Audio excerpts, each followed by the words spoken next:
Ang insomnia ay ang kawalan ng kakayahan na magsimula ng pagtulog. Ang tao ay maaari ring madalas na gumising sa gabi or maaaring gumising ng masyadong maaga sa umaga. Madalas nilang nararamdaman ang pagkagambala sa pagtulog at pagod sa paggising. Ang insomnia ay may dalawang uri. Lumilipas o pasulput-sulput na insomnia. Nangyayari ito dahil sa nakababahalang pangyayari sa buhay. Mahinang kondisyon ng pagtulog, mga side effect mula sa mga gamot o iba pang kondisyong medikal o mga problema sa pag-ikot ng pagtulog, paggising gaya ng jet lag. Heto ang ibang tatlong dahilan. Sleep apnea. Ang obstructive sleep apnea ay isang malubhang sakit sa pagtulog kung saan ang iyong daanan ng hangin ay paulit-ulit na bumabara na nakakagambala sa paghinga. Kung meron kang ganitong karamdaman, hihilig ka ng malakas o gagawa ng mga ingay na nakakasakal. Ang iyong katawan at utak ay kulang sa oxygen dahil sa kung saan maaari kang magising.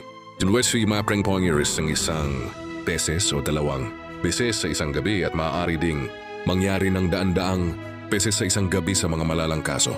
Narcolepsy. Kung meron kang narcolepsy, maaaring bigla kang makatulog anumang oras saan ka man naroroon. Minsan, maaari kang makatulog ng hindi mapigilan sa mga hindi pangkaraniwang pangyayari tulad ng habang kumakain. Yung si narcolepsy ay hindi makokontrol ang kanilang sleep-wake cycle, sleep paralysis. Matulog pagkalumpo lumilikha ng kawalan ng kakayahang igalaw ang mga braso, binti o buong katawan.